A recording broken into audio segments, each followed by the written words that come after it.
Next paragraph. മക്കളെല്ലാവരും ശ്രദ്ധിച്ച് കേൾക്കണം. വായിക്കുന്നിടത്ത് ശ്രദ്ധയോടെ വിരൽ വെച്ച് വായിച്ച് ശ്രദ്ധിച്ച് കേൾക്കുക. एकलव्य महाभारत का एक पात्र है. वह हिरण्यधनु नामक निषाद का पुत्र था. उसमें धनुर्विद्या सीखने की इच्छा थी. एकलव्य धनुर्विद्या सीखने के उद्देश्य से द्रोणाचार्य के पास आया, किंतु निषाद पुत्र होने के कारण द्रोणाचार्य ने उसे अपना शिष्य बनाना स्वीकार नहीं किया. गुरु द्रोणाचार्य कौरव और पांडवों के राजगुरु थे. वे सिर्फ राजकुमारों को विद्यादान करते थे. उनका प्रिय शिष्य अर्जुन था. वे अपनी सारी विद्या अर्जुन को देना चाहते थे. जब द्रोणाचार्य ने एकलव्य को विद्या देने से इनकार किया तो वो निराश नहीं हुआ. वो वन में चल गया. वहाँ पर उसने द्रोणाचार्य की मूर्ति बनाई और उस मूर्ति को गुरु मानकर धनुर्विद्या का अभ्यास करने लगा. ഗുരു ദ്രോണാചാര്യർ ഏകലവ്യൻ എന്താണ് ചെയ്തത്? ഏകലവ്യ മഹാഭാരത് കാ ഏക് പാത്ര ഹെ. ഏകലവ്യൻ മഹാഭാരതത്തിലെ ഒരു പാത്ര എന്ന് പറഞ്ഞാൽ ഒരു കഥാപാത്രം അല്ലേ? ഒരു കഥാപാത്രമാണ് ഏകലവ്യൻ. വഹ് ഹിരണ്യധനു നാമക് നിഷാദ് കാ പുത്ര ഥ. അദ്ദേഹം ഹിരണ്യധനു എന്നു പേരായ ഒരു നിഷാദൻ്റെ പുത്രനായിരുന്നു. ഒരു വേടൻ്റെ മകനായിരുന്നു ഏകലവ്യൻ. ഉസ്മേ ധനുർവിദ്യ സീഖ്നെ കി ഇച്ഛാ ഥി. ധനുർവിദ്യ മീൻസ് ആർച്ചറി. അദ്ദേഹത്തിന് കുഞ്ഞുനാളിലെ ആർച്ചറി അതിൽ നല്ല കമ്പമുണ്ടായിരുന്നു. എന്ന് വെച്ചാൽ പഠിക്കാൻ അല്ലേ? ധനുർവിദ്യ പഠിക്കാൻ, അമ്പും വില്ലും പ്രയോഗിക്കുന്നത്, അമ്പെയ്ത്ത് പഠിക്കാൻ അദ്ദേഹത്തിന് വളരെയധികം താല്പര്യമുണ്ടായിരുന്നു. ഏകലവ്യ ധനുർവിദ്യ സീഖ്നെ കെ ഉദ്ദേശ്യ സെ ദ്രോണാചാര്യ കെ പാസ് ആയ. അങ്ങനെ അദ്ദേഹം ആ അമ്പെയ്ത്ത് പഠിക്കാൻ വേണ്ടി ഗുരു ദ്രോണാചാര്യരുടെ സമീപത്ത് എത്തി. किंतु निषाद पुत्र होने के कारण द्रोणाचार्य ने उसे अपना शिष्य बनाना स्वीकार नहीं किया. പക്ഷേ നിഷാദ പുത്ര ഹോനേക്കെ കാരൻ, അദ്ദേഹം ഒരു കാട്ടുജാതിക്കാരൻ്റെ മകനാണ്. അപ്പോൾ വേട്ടക്കാരൻ്റെ മകനാണ്. താഴ്ന്ന ജാതിയിൽപ്പെട്ട ആളാണ്. പണ്ടുകാലത്ത് ജാതി വ്യവസ്ഥ നിലനിന്നിരുന്നു. അതുകൊണ്ട് തന്നെ താഴ്ന്ന ജാതിയിൽപ്പെട്ട കുട്ടികൾക്ക് വിദ്യാഭ്യാസം കൊടുത്തിരുന്നില്ല. അപ്പോൾ ദ്രോണാചാര്യർ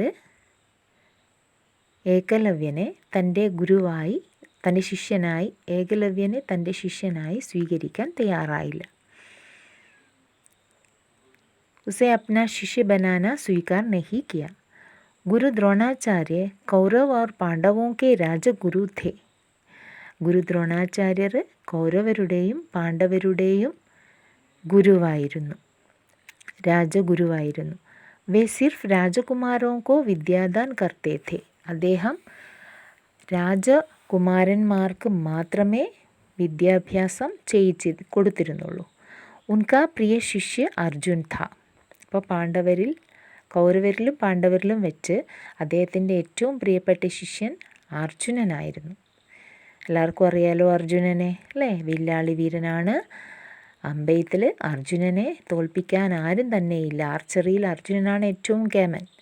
അപ്പോൾ പക്ഷിയുടെ കണ്ണിൽ അമ്പെയ്ത കഥയൊക്കെ മക്കൾ പഠിച്ചതല്ലേ? അപ്പോൾ ഇവിടെ അർജുനനെ അദ്ദേഹം ഏറ്റവും പ്രിയ ശിഷ്യൻ ആയി സങ്കല്പിച്ചിരുന്നു. വേ അപ്നി സാരി വിദ്യ അർജുൻ കോ ദേന ചാത്തേ തെ. അദ്ദേഹം തൻ്റെ എല്ലാ അറിവുകളും അർജുനന് കൊടുക്കാനാണ് ആഗ്രഹിച്ചത്. ജബ് ദ്രോണാചാര്യ ने ഏകലവ്യ को വിദ്യ ദേനെ സെ ഇൻകാർ കിയ. ഇൻകാർ കർണ മീൻസ് ടു റിജക്റ്റ് ആണ്, തിരസ്കരിക്കുക. ദ്രോണാചാര്യർ ഏകലവ്യന് വിദ്യ അഭ്യസിപ്പിക്കുന്നതിൽ തിരസ്കരിച്ചു. അപ്പോഴും അദ്ദേഹം നിരാശനായില്ല അല്ലേ? തോ വോ നിരാശ് നഹി ഹുവ. എന്നിട്ടും അദ്ദേഹം അഥവാ ഏകലവ്യൻ നിരാശനായില്ല. വഹ് വൻമേ ചലാ ഗയ, അദ്ദേഹം തൻ്റെ താമസ സ്ഥലത്ത് കാട്ടിലേക്ക് പോയി. എന്നിട്ടോ വഹാം പർ ഉസ്നെ ദ്രോണാചാര്യ കി മൂർത്തി ബനായി, അവിടെ പോയി അദ്ദേഹം അവിടെ ഗുരുവായി ദ്രോണാചാര്യരെ മനസ്സിൽ സങ്കല്പിച്ചും കൊണ്ട് അദ്ദേഹത്തിൻ്റെ ഒരു പ്രതിമ, മൂർത്തി മീൻസ് സ്റ്റാച്യു, മണ്ണുകൊണ്ട് ഒരു പ്രതിമ ഉണ്ടാക്കി വെച്ചു. ആർ ഉസ് മൂർത്തി കോ ഗുരു മാൻകർ ധനുർവിദ്യ കാ അഭ്യാസ് കർണേ ലഗ, അങ്ങനെ അദ്ദേഹം തൻ്റെ ഗുരുവായി ഈ സ്റ്റാച്യുവിനെ സങ്കല്പിച്ചും കൊണ്ട് ധനുർവിദ്യ, ആർച്ചറി, അതിൻ്റെ പ്രാക്ടീസ്, അഭ്യാസ് എന്ന് പറഞ്ഞാൽ പ്രാക്ടീസ്, കർണേ ലഗ, ഹി സ്റ്റാർട്ടഡ് പ്രാക്ടീസിങ് ആർച്ചറി. അപ്പോൾ നമുക്ക് ജ്ഞാനം അല്ലെങ്കിൽ അറിവ് നേടണമെങ്കിൽ നമുക്ക് ഗുരുവിൻ്റെ ആവശ്യമുണ്ട് അല്ലേ? അപ്പോൾ എല്ലാറ്റിനും ഒരു ഗുരുവിൻ്റെ ആവശ്യമുണ്ട്. അപ്പോൾ ഇവിടെ ഏകലവ്യനും അതുതന്നെയാണ് ആശ്രയം. ഗുരുവില്ലാതെ അദ്ദേഹത്തിന് മുന്നോട്ട് പോകാൻ പറ്റില്ല. അതുകൊണ്ട് തന്നെ അദ്ദേഹം ദ്രോണാചാര്യർ പഠിപ്പിക്കുന്നതിൽ അല്ലെങ്കിൽ വിദ്യ അഭ്യസിപ്പിക്കുന്നതിൽ വിലക്കിയെങ്കിലും അദ്ദേഹം എന്ത് ചെയ്തു? ഒട്ടും നിരാശനാകാതെ കാട്ടിലേക്ക് പോയി തൻ്റെ കുടിലിൻ്റെ മുന്നിൽ ദ്രോണാചാര്യരുടെ ഒരു സ്റ്റാച്യു, മൂർത്തി ഉണ്ടാക്കി ആ പ്രതിമയെ ഗുരുവായി സങ്കല്പിച്ചും കൊണ്ട് അദ്ദേഹം ആർച്ചറി അഭ്യസിക്കാൻ തുടങ്ങി. അപ്പോൾ ഗുരുവിൻ്റെ ആ ഒരു അനുഗ്രഹം ഉണ്ടെങ്കിൽ മാത്രമേ നമുക്ക് മുന്നോട്ടേക്ക് പോകാൻ സാധിക്കൂ അല്ലേ? അറിവ് നേടാൻ സാധിക്കൂ. എല്ലാറ്റിനും ഒരു ഗുരുവിൻ്റെ ആവശ്യം നമുക്കുണ്ട്.